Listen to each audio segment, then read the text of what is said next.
నమస్తే welcome to big 7 at 7 నా పేరు స్వప్న. ఏపీలో ఇళ్ల పట్టాల పంపిణీపై అధికార ప్రతిపక్షాల మధ్య రాజకీయ రగడ జరుగుతోంది. ఈ నెల 8వ తేదీన జరగాల్సిన కార్యక్రమం కోర్టు కేసులతో వాయిదా పడింది.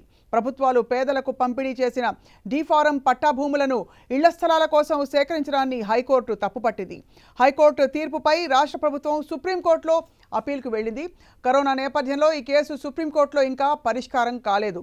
ఆగస్టు 15వ తేదీలోగా కేసు పరిష్కారం అవుతుందన్న ఆశాభావంతో ఉన్న ప్రభుత్వం ఆ రోజు పట్టాలు పంపిణీ చేయాలని చెప్పి ప్రతిపాదించింది.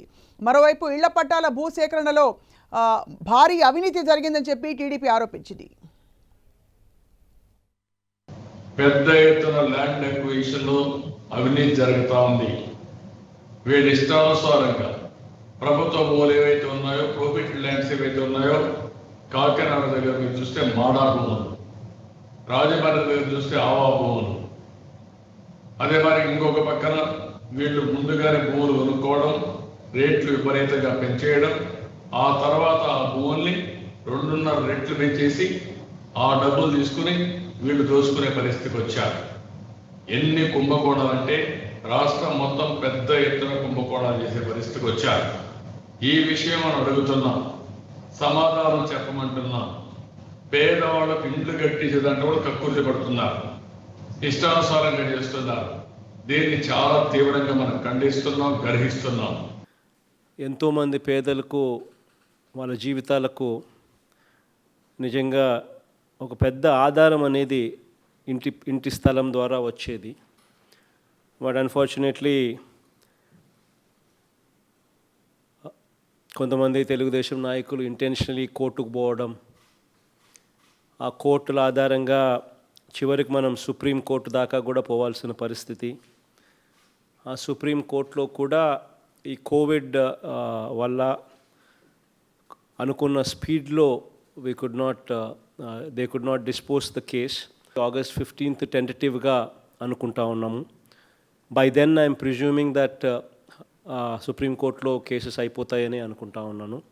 సో August 15th దేశానికే ఇండిపెండెన్స్ వచ్చిన రోజున, ఆ రోజు ఈ 30 లక్షల మంది పేదలకు కూడా స్వతంత్రం వస్తుంది అని, దేశానికి స్వతంత్రం వచ్చిన రోజు ఈ పేదలకు కూడా స్వతంత్రం వస్తుందని చెప్పి మనస్ఫూర్తిగా నేను నమ్ముతా ఉన్నాను. రైట్, మొట్టమొదటి ఇది విషయం. ఇళ్ల పట్టాల పంపిణీ తాత్కాలికంగా వాయిదా పడినా కూడా దానిపై రాజకీయ రగడ కొనసాగుతూనే ఉంది.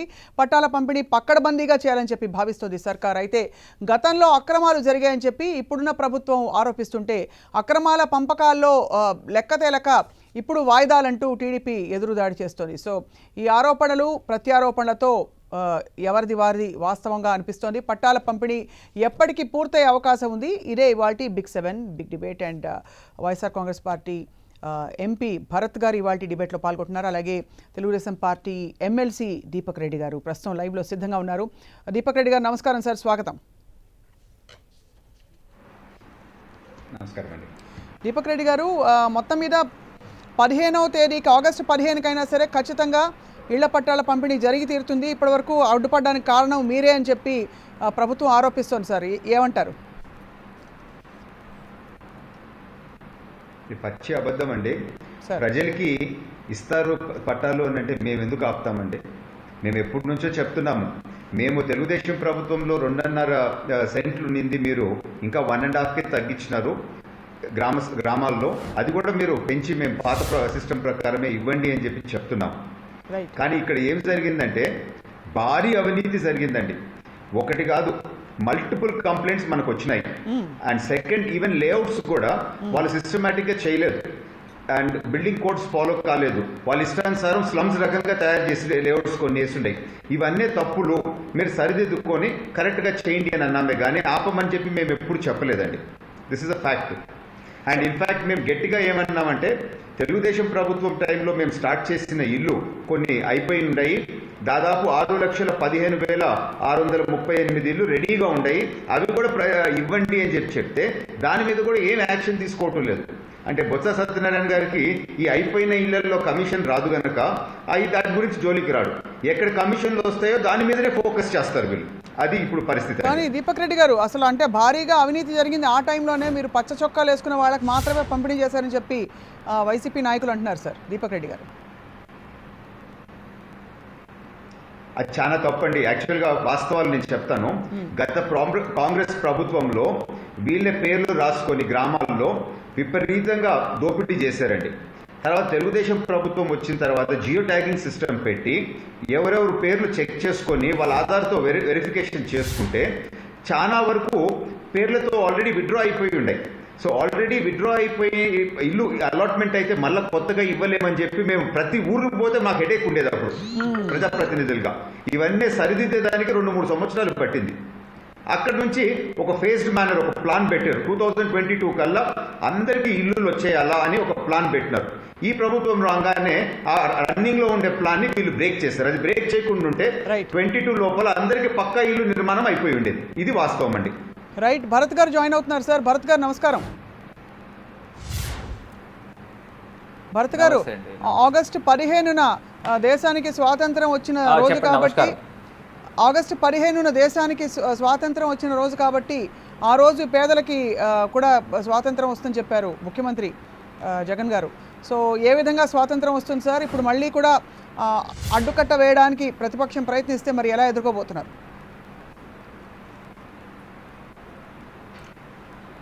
ఇక్కడ ఒకటి నిజంగా చాలా చాలా బాధాకరమైన విషయం ఏంటంటే అండి, ఒక్క అంశము ఇంత పెద్ద ప్రతిష్టాత్మకంగా ఇంత పెద్ద కార్యక్రమం చేపడుతుంటే ఆల్మోస్ట్ 30 లక్షల కుటుంబాలకి వాళ్ళ సొంత ఇల్లు కళ నెరవేరబోతుంటే ఏ రకంగా అడ్డుకుంటున్నారండి? వీళ్ళు బినామీ పార్టీలను పెట్టుకుని వాళ్ళు పిల్స్ వేయించుకొని ఏదో రకంగా అడ్డుకునే ప్రయత్నం చేస్తున్నారు. ఇప్పుడు ఇది ఒకటి తెలుగుదేశం పార్టీ కానీ చంద్రబాబు నాయుడు గారు కానీ పేదలకి తీరని ద్రోహం చేస్తున్నారండి. అది నిజంగా గమనించాలి, రాష్ట్ర ప్రజలందరూ కూడా గమనించాలి.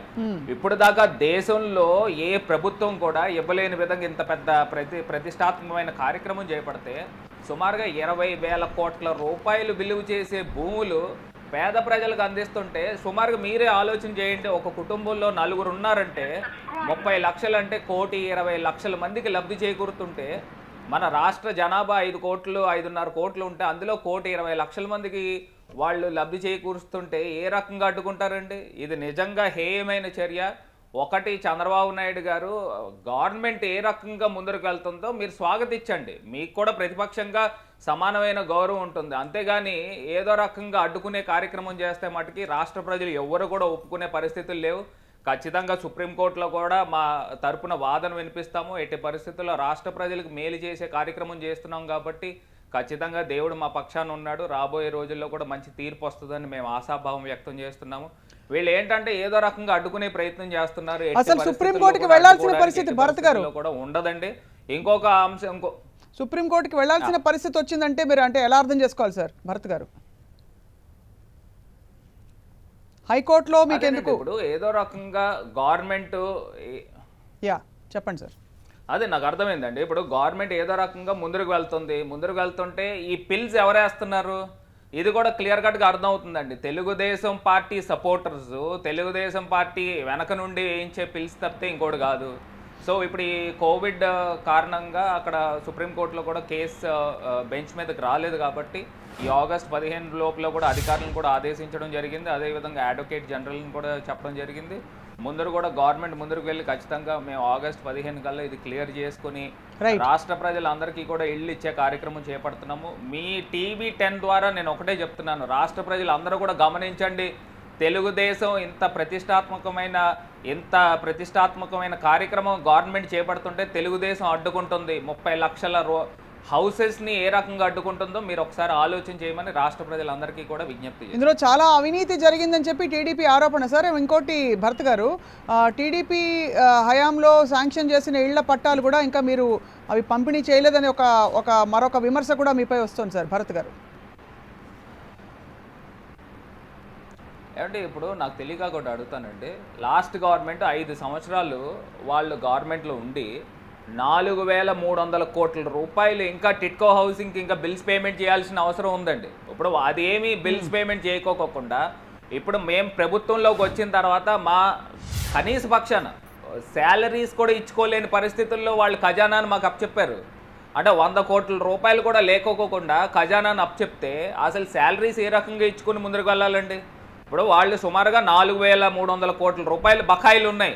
ఆ టిట్కో హౌసింగ్, రూరల్ హౌసింగ్ అయితే కానివ్వండి, అర్బన్ హౌసింగ్ అయితే కానివ్వండి, వీళ్ళు కట్టిన హౌసెస్ ఏంటంటే మన చంద్రబాబు నాయుడు గారు సుమారుగా 11 లక్షలు 13 లక్షలు ఇల్లులు కట్టామని చెప్పేసి వాళ్ళు ప్రగల్భాలు చెప్తున్నారు. వీళ్ళు కంప్లీట్ అయిన హౌసెస్ అర్బన్ రూరల్ కలుపుకుంటే 4 లక్షల హౌసెస్ లేవండి. ఇప్పుడు కంప్లీట్ అయిన హౌసెస్ 4 లక్షల హౌసెస్ లేవు. ఇప్పుడు ప్రతిష్టాత్మకంగా 30 లక్షల ఇళ్ల స్థలాలు ఇస్తున్నారంటే ఇది సామాన్యమైన విషయం కాదు. స్వప్న గారు, ఇంకొకటి ఏంటంటే మన ఛానల్ ద్వారా రాష్ట్ర ప్రజలకు కూడా తెలియపరచాల్సింది ఏంటంటే, ముఖ్యమంత్రి గారు చాలా దూరదృష్టితో ఆలోచన చేసి హౌస్ సైట్స్ ఇచ్చే కార్యక్రమం చేపట్టారు.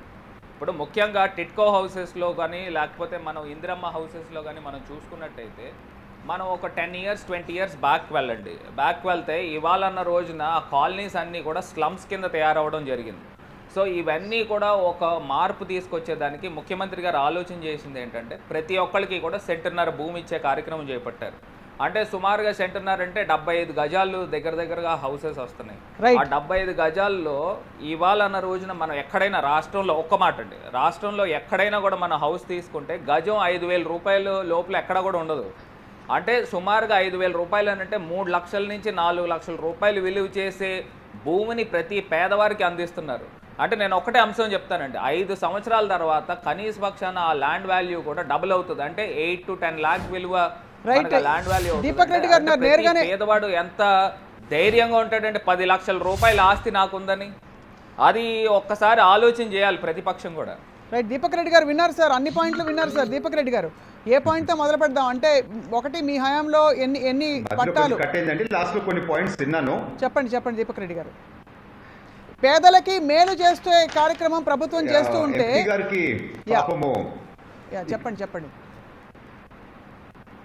ఇక్కడ అక్కడ ఢిల్లీలో ఎక్కువ ఉంటున్నారేమో, ఆంధ్ర రాష్ట్రంలో పరిస్థితులు పెద్ద తెలిసినట్టు లేదు. ఫస్ట్ పాయింట్, తెలుగుదేశం ప్రభుత్వం ఉన్నప్పుడు 2.5 సెంట్లు ఇచ్చేది ఇప్పుడు 1.5 సెంట్కి వీళ్ళు తగ్గించేశారండి. అండ్ తెలుగుదేశం ప్రభుత్వం ఉన్నప్పుడు దాదాపు 9 లక్షల ఇల్లు కంప్లీట్ చేసి ఇచ్చేసారు లాస్ట్ 1.5 ఇయర్లో. ఇప్పుడు 6,15,000 హౌసెస్ కంప్లీషన్ స్టేజ్లో ఉంటే కనీసము సంవత్సరం రోజులైంది ప్రభుత్వం వచ్చి, అవి వాళ్ళకి తాళం ఇచ్చేదానికి కూడా వీళ్ళు ముందుకు రాలేదు అని అంటే ఎంత సిగ్గుచేటు, అంటే ఎంత నిర్లక్ష్యం ప్రభుత్వంకి ప్రజల పైన అని చెప్పి మనకు అర్థమవుతా ఉందండి. ఈ వాస్తవాలు కప్పిపుచ్చి పెట్టేదానికి రకరకాల ఆరోపణలు చేస్తారు. ఈరోజు హైకోర్టులో దాదాపు 70 కేసులు, జడ్జిమెంట్లు వీళ్ళ పైన వ్యతిరేకంగా వచ్చినాయి. ఆ 70 మేమే చేయించినామా? మీరు తప్పులు చేస్తా హైకోర్టు మీరు చేసే తప్పులు అని చెప్పి చీవాట్లు పెడుతుంటే, మీ తప్పులు మీరు సరిదిద్దుకోకుండా మళ్ళీ మేము ఎక్కడ ఏ కేసు పడినా కానీ మేము చేయించినాము అని అంటారు. లీగల్ టీంలో నేను ఉన్నాను, టీడీపీ లీగల్ టీంలో. మేము ఎన్ని కేసులు ఇస్తామో మాకు తెలుసు. అన్నీ మా మీద ఆరోపించడం అనేది కరెక్ట్ కాదు, ఇది ప్రజాస్వామ్యంలో మంచిది కాదు అని చెప్పి నేను చెప్తున్నాను. మళ్ళీ ఒకటి, మంత్రి గారు ఇంకొకటి చెప్పినారు, ఖాళీ 100 కోట్లు కూడా లేకుండా ప్రభుత్వము వీళ్ళకి వచ్చినప్పుడు మేము బడ్జెట్ ఇచ్చినామని. బడ్జెట్ ఎస్టిమేట్స్ కాదు, ఇప్పుడు 1 ఇయర్ అయిపోయింది, ఫినిష్డ్ బడ్జెట్ వచ్చింది. ఎంత హ్యాండ్ ఓవర్ అయిందో మీరు తెలుసుకొని మాట్లాడండి. అట్లాంటి ఎంపీ స్థానంలో ఉండి అట్లాంటి లూజ్ కామెంట్స్ చేయడం సరైంది కాదు. ఇంకోటి కూడా నేను చెప్తున్నాను. ఇప్పుడు మీరు దీపక్ గారు చెప్పండి, అర్థమైంది. ఇప్పుడు దీపక్ గారు, మీరు ఒకటి అంశం మీరు తెలుసుకోవాల్సింది ఏంటంటే, మీరు 6 లక్షల హౌసెస్ కంప్లీట్ చేశానని చెప్తున్నారు. మీరు పాత బకాయిలు ఎందుకు కట్టలే చెప్పండి. 4,300 కోట్ల రూపాయలు పాత బకాయిలు ఉన్నాయి, వాస్తవమా కాదా? దానికి సమాధానం చెప్పండి. 4,300 కోట్లు మీరు డబ్బులు కట్టకుండా కాంట్రాక్టర్స్ కి మేము కట్టాలా? భరత్ గారు, మీరు అంటే మీరేమో ఒక పక్కన క్రెడిట్ తీసుకోవాలనుకుంటున్నారు, ఒక పక్కన క్రెడిట్ తీసుకోవాలనుకుంటున్నారు, ఇంకో పక్కనేమో పాత బకాయిలు. భరత్ గారు, మీ సంకల్పం ఇళ్ళు ఇవ్వాలని చెప్పి, బకాయిలు ఉన్నా లేకపోయినా సరే ఇప్పుడు మీ హయాంలో ఆ బకాయిలు క్యారీ ఫార్వర్డ్ అయ్యాయి, తలనొప్పులు వచ్చాయి అనుకుంటే కూడా ఆ ఇళ్ళని క్లియర్ చేసి ఇవ్వడానికి మీకేమిటి అభ్యంతరం భరత్ గారు? 100% చేస్తామండి. ఒకటి ప్రాసెస్ మనకి స్టార్ట్ అవుతుంది. ఇప్పుడు ఏదైతే హౌస్ సైట్స్ ఇస్తున్నామో, ఈ హౌస్ సైట్స్ కూడా మనం వడ్డీ లేని రుణాలు ఇచ్చే కార్యక్రమం కూడా చేపడతాము. వీళ్ళందరితో కూడా హౌసెస్ కట్టించే కార్యక్రమం కూడా చేపడతాము. నేను ఒకటే మాట చెప్తున్నానండి, ఇప్పుడు ముఖ్యమంత్రి గారి యొక్క ఆలోచన విధానం చెప్తున్నానండి. ఇప్పుడు దాకా మనం హౌసెస్ మటుకే కట్టాము, టిట్కో హౌసెస్లో అపార్ట్మెంట్స్ కింద కట్టాము. ఇప్పుడు జనరల్గా కూడా అపార్ట్మెంట్స్ అనేది వాల్యూ డిప్రిషియేట్ అవుతుంది. ఇప్పుడు రాబోయే రోజుల్లో ల్యాండ్ ఇస్తున్నామని అంటే, ఇవాళ గజం 5,000 రూపాయలు ఉంటే 5 సంవత్సరాల తర్వాత మీరు ఎక్కడ చూసుకున్నా కూడా మినిమం డబల్ అవుతుంది. 10,000 రూపాయలు వాల్యూ అవుతే ఆ యొక్క పేదవాడు ఎంత ఆనందంగా ఉంటాడంటే అతని ఆస్తి 7-8 లక్షల రూపాయలు కాబోతుంది రేపు భవిష్యత్తులో 5 ఏళ్ళ తర్వాత.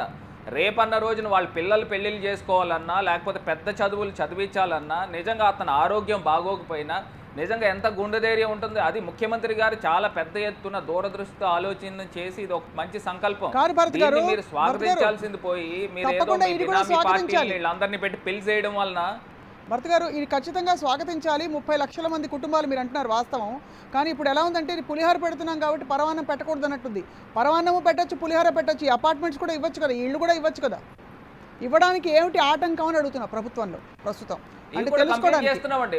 అట్లా కాదు, ఇందులో ఆటంకాలు ఏమీ లేవండి. కాకపోతే నేను ఒకటే మాట నేను దీపక్ రెడ్డి గారు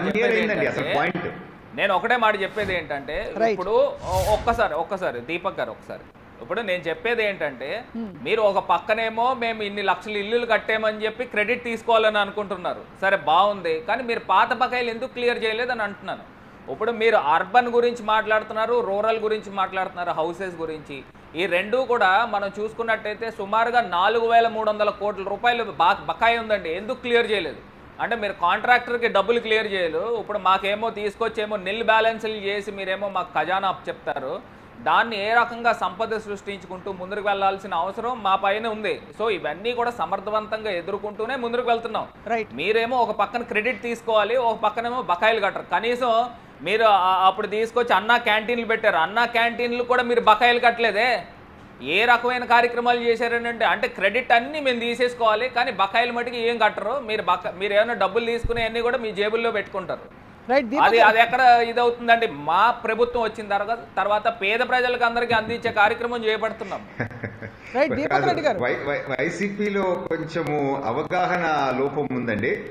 దీపక్ రెడ్డి గారు ఒక విషయం చెప్పండి సార్. ప్రభుత్వం అనేది ఇట్స్ కంటిన్యూస్ ప్రాసెస్ అండి. ఒక ప్రభుత్వం ప్రభుత్వం వచ్చినప్పుడు ఆ ముందున్న బ్యాలెన్సెస్ కడతారు. కానీ వైసీపీలో మాత్రం ఒక పెక్యులర్ ఆర్గ్యుమెంట్ ఉంటుంది.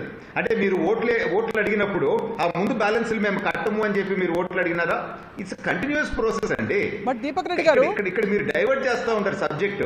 అంటే రెడీగా ఉన్న 6,15,000 ఇల్లు తాళాము పేదవాడికి ఇచ్చేదానికి సంవత్సరం రోజులు మీకు చిత్తశుద్ధి లేదు అని అంటే ఎంత బాధాకరం అండి.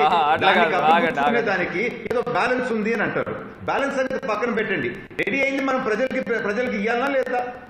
దీపక్ రెడ్డి గారు అది ఇస్తారా లేదా అది ఎలాగో ప్రశ్నిస్తున్నాం. మీరు చెప్పండి, ఇప్పుడు మీకేమిటి అభ్యంతరం? 30 లక్షల కుటుంబాలకి మేలు చేస్తామని చెప్పి ప్రభుత్వం చాలా ఒక రెవల్యూషనరీ డెసిషన్ తీసుకుని ముందుకు వస్తే ఎందుకు దానికి ప్రతి చోట అడ్డుకట్ట వేస్తున్నారు? ప్రతి చోట కూడా దానికి ఏదో ఒక అభ్యంతరం చెప్పి మళ్ళీ చేయలేదని మీ వాళ్ళే గగ్గోలు పెడతారు. చెప్పండి సార్.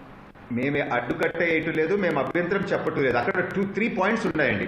ఫస్ట్ పాయింట్, మేము 2.5 సెంట్స్ ఇస్తే వీళ్ళు కేవలం 1.5 సెంట్ ఇస్తున్నారు. అంటే 40% వాళ్ళు ఇచ్చే ఏరియా ఫ్రీగా కట్ చేస్తున్నారు. అంటే ఒక స్లమ్ లాగా తయారైపోద్ది. పేదవాడికి ఇచ్చేటప్పుడు కంఫర్టబుల్ గా ఉండేటట్టు ఇవ్వాలా అనేది ఫస్ట్ పాయింట్. రెండోది, వాళ్ళు ఇప్పుడు చేసే లేఅవుట్స్ సరిగ్గా నిబంధనలు ఫాలో చేయటం లేదండి. చాలా వయలేషన్స్ ఆఫ్ కోడ్ ఉంది. అంటే మీకు ఫ్రీ ఏరియాస్ అవన్నీ లేకుండా అర్బన్ స్లమ్స్ లాగా క్రియేట్ చేస్తున్నారు. అది కరెక్ట్ చేసుకోండి అని అంటున్నాం. మూడోది, రకరకాల ఫ్రాడ్స్ జరిగినాయి. అండ్ కొన్ని దగ్గరలో ఏమో చాలా దూరం ఊర్ల నుంచి ఇచ్చినారు. కొన్ని దగ్గర పేదల భూములు, అసైన్మెంట్ భూములు నిర్దాక్ష్యంగా లాక్కొని దాంతో వేస్తామంటున్నారు. ఇటువంటి తప్పులన్నీ సరిదిద్ది చేయండి అంటున్నామే కానీ ఆపండి ఇయ్యొద్దు అని మేము ఎక్కడ అంటులేదు. దయచేసి మీరు అందరికి మేము చెప్పేది ఏంటంటే మేము సపోర్ట్ చేస్తున్నాం మీ మూవ్, బట్ కరెక్ట్ గా చేయండి అని అంటున్నాం. కోర్టు దగ్గరికి ఎందుకు వీళ్ళు భయపడుతున్నారు? వాళ్ళ తప్పులు ఉన్నాయి కనుకనే వాళ్ళు భయపడుతున్నారు. లేకపోతే కోర్టు గురించి ఎందుకు భయపడాలి వాళ్ళు? భరత్ గారు, కోర్టు గురించి మీరు నిజంగా భయపడతారా? దేనికి భయపడేది? భరత్ గారు చెప్పండి. లేదు స్వప్న గారు, నేను దీపక్ గారికి సూటిగా ప్రశ్నలు వేస్తాను, 2 ప్రశ్నలు వేస్తాను, దానికి సమాధానం చెప్పమానండి.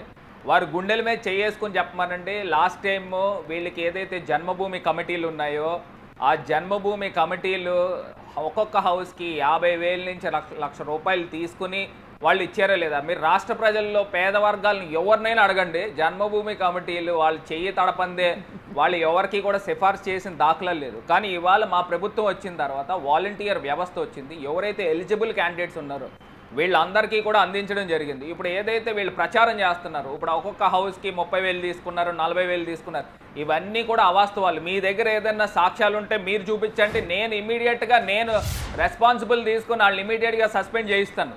మీరు అది ఏమన్నా ఉంటే నేను ఓపెన్ ఛాలెంజ్ చేస్తున్నాను. అదొక అంశం. రెండో పాయింట్ కూడా నేను చెప్తున్నాను. చెప్పండి. నేను రెండో పాయింట్ కూడా చెప్తున్నానండి.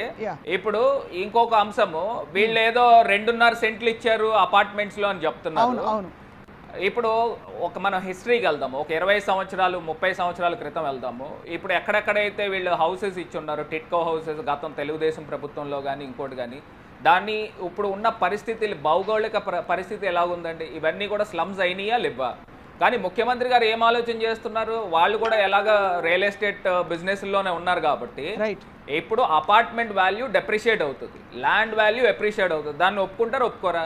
ఇంత ప్రతిష్టాత్మకమైన కార్యక్రమం, ఇండివిజువల్ హౌసెస్ ఇచ్చే కార్యక్రమం ముఖ్యమంత్రి గారు చేపడితే ఎక్కడ మా ప్రభుత్వానికి మంచి పేరు వస్తుందో దాన్ని ఏదో రకంగా అడ్డుకోవాలి అని చెప్పి వీళ్ళ మనుషుల్నే పెట్టి పిల్స్ వేయించి ఏదో రకంగా అడ్డుకునే కార్యక్రమం చేపడుతున్నారు. ఇది రాష్ట్ర ప్రజలందరికీ కూడా అర్థమవుతుంది. రాష్ట్ర ప్రజలందరినీ కూడా గమనించమని కోరుతున్నాను. 30 లక్షల మంది పొట్టగొట్టిన చంద్రబాబు నాయుడు గారు మరి ఏమనాలో మీరే ఆలోచన చేయమని రాష్ట్ర ప్రజలందరికీ కూడా విజ్ఞప్తి. దీపక్ రెడ్డి గారు, the floor is yours sir. Deepak Reddy గారు, చాలా మాట్లాడతాము, చంద్రబాబు గారిని బ్లేమ్ చేయటము. మేము సపోర్ట్ చేస్తున్నామండి ఈ ప్రపోజల్, కానీ కరెక్ట్ గా చేయండి అని అంటున్నాము. మేము అడ్డుకుంటున్నాము అని చెప్పి ప్రచారం చేయటము ఇది చాలా చాలా దుర్మార్గం అండి. ఇది మేమేమంటున్నామంటే అవకతవకలు లేకుండా, ఫ్రాడ్ లేకుండా కరెక్ట్ గా చేయండి అని అంటున్నాం అంతే. మేము అనేది ఇంకా వేరేది ఏం అంటులేదు. ఒక్క నిమిషం సార్, చంద్రబాబు గారు ఏమన్నారు ఒక్కసారి మళ్ళీ విందాం సార్. చంద్రబాబు గారు చంద్రబాబు గారు అడ్డుకున్నారా లేదా, కరెక్ట్ గా చేయమంటున్నారా లేదా, ఒక్కసారి విందాం. మేము ఇప్పుడే ప్రసారం చేసాం. We're going to broadcast that bit one more time sir. ఒక్కసారి దీపక్ రెడ్డి గారు, ఒక్కసారి పీసీఆర్ దయచేసి ఆ మొదటి బైట్ వేయవలసిందిగా కోరుతున్నాం. చంద్రబాబు గారు మాట్లాడింది, ఆ తర్వాత fade out please.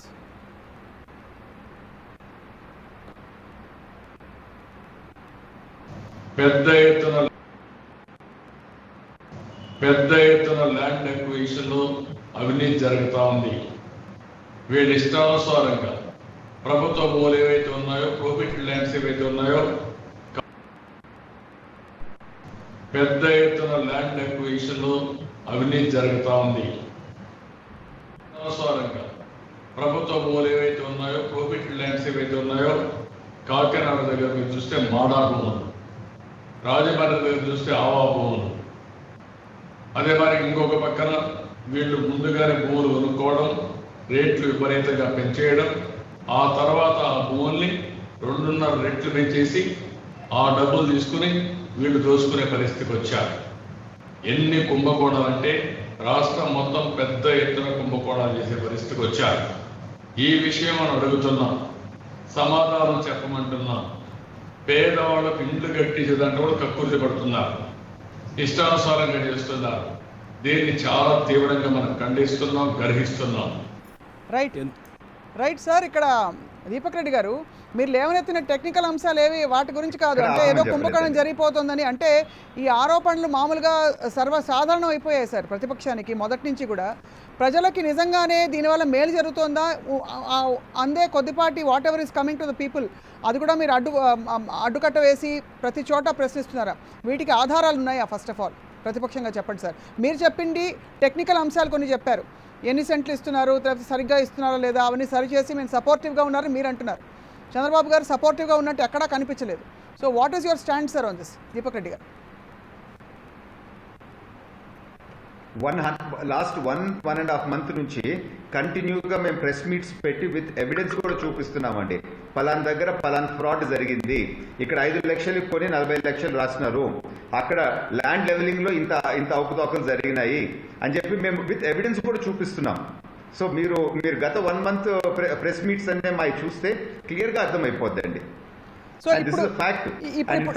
Telugu Desam party legal కమిటీలో నేను ఉన్నాను.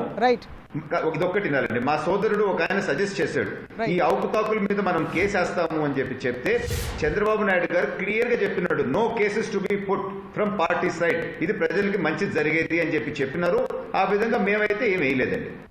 రైట్. అండ్ ఇప్పుడు ముందు భరత్ గారు, మీరు చాలా కాన్ఫిడెంట్ గా చేయిస్తున్నారు కదండి. రైట్, చెప్పండి భరత్ గారు. అదేనండి, ఇప్పుడు అదే పక్క నుంచి చేపిస్తున్నారు. నేను దీపక్ గారిని ఒకటే అడుగుతాను, ఇక్కడ చంద్రబాబు నాయుడు గారు కానీ వాళ్ళ పార్టీ కానీ ఈ యొక్క ప్రతిష్టాత్మకమైన ఇళ్ల స్థలాల గురించి ఎక్కడైనా కూడా ఒక ప్రెస్ మీట్లో అయినా ఎప్రిషియేట్ చేసిన కార్యక్రమం ఉందండి? ఇప్పుడు వారు ఎప్రిషియేట్ చేస్తున్నారు టెన్ టీవీ ద్వారా. ఎక్కడైనా కూడా ఎవరు కూడా తెలుగుదేశం పార్టీ నుంచి ఒక్కళ్ళైనా ఎప్రిషియేట్ చేశారంటే ఎప్రిషియేట్ చేసిన కార్యక్రమాలు లేవు. వాళ్ళు ఏదో రకంగా బురద జల్లే కార్యక్రమం చేపడుతున్నారు. అక్కడ చంద్రబాబు నాయుడు గారు కూడా ఒకటే మాట చెప్పారు, ఇప్పుడు ప్రొహిబిటెడ్ ల్యాండ్స్, గవర్నమెంట్ ల్యాండ్స్ మనం ఎవరికి ఉపయోగిస్తున్నామండి? పేద ప్రజలకు ఇచ్చేదానికి ఉపయోగిస్తున్నాం. దాన్ని ఎప్రిషియేట్ చేయండి కనీస పక్షాన. ఇప్పుడు ఆ భూములు ఎందుకు ఖాళీగా ఉన్న భూముల్ని పేద ప్రజలందరికీ కూడా ఇచ్చే కార్యక్రమం చేపడుతున్నాము. మేము గతంలో కాకోకుండా ముఖ్యంగా ఇంకొక అంశం కూడా ఏం చేసామంటే ఆ భూముల్ని కూడా పేద ప్రజలు ఎక్కడైనా వాళ్ళు ఏదైనా వ్యాపారం చేసుకున్నా లేకపోతే ఇంకో కార్యక్రమం చేసుకున్నా బ్యాంకులో పెట్టుకుని లోన్ తీసుకునే సౌకర్యం కూడా కల్పించాలని ముఖ్యమంత్రి గారు ఆలోచన చేస్తే వీళ్ళు మనుషుల్ని పెట్టించి పార్టీ తరపున కాకుండా పక్క నుంచి కోర్టుల్లో కేసులు వేయిస్తున్నారు. ఇది ఎంత అన్యాయం అండి? అంటే పేద ప్రజలందరికీ కూడా తీరని ద్రోహం చేస్తున్నారు తెలుగుదేశం పార్టీ. అది రాష్ట్ర ప్రజలు ఒకసారి గమనించండి. సుమారుగా 1.5 కోటి పైచిలకు జనాభాకి ఇంత పెద్ద ఎత్తున కార్యక్రమం చేపడుతుంటే బహుశా రాష్ట్రంలో కాదు దేశ చరిత్రలో ఇప్పుడు దాకా ఎవరు కూడా చేయలేని కార్యక్రమం చేపడుతున్నారు. ఇంకోటి కూడా చెప్తున్నాను, తెలుగుదేశం పార్టీకి చెప్పేది ఏంటంటే ఇప్పుడు రాబోయే రోజుల్లో ఆ కాలనీస్ ని కూడా ఏ రకంగా డెవలప్ చేస్తాం అనేది కూడా చూపిస్తామండి. ఇప్పుడు వీళ్ళు ఏదో చెప్తున్నారు కదా ఒక స్లమ్స్ కింద తయారవుతాయని, ఎట్టి పరిస్థితుల్లో కూడా అలా కావు. డిటిసిపి నామ్స్ ప్రకారంగానే చేస్తున్నాము. ఆ నామ్స్ ప్రకారంగా 10% ఓపెన్ స్పేస్ చేస్తున్నాము.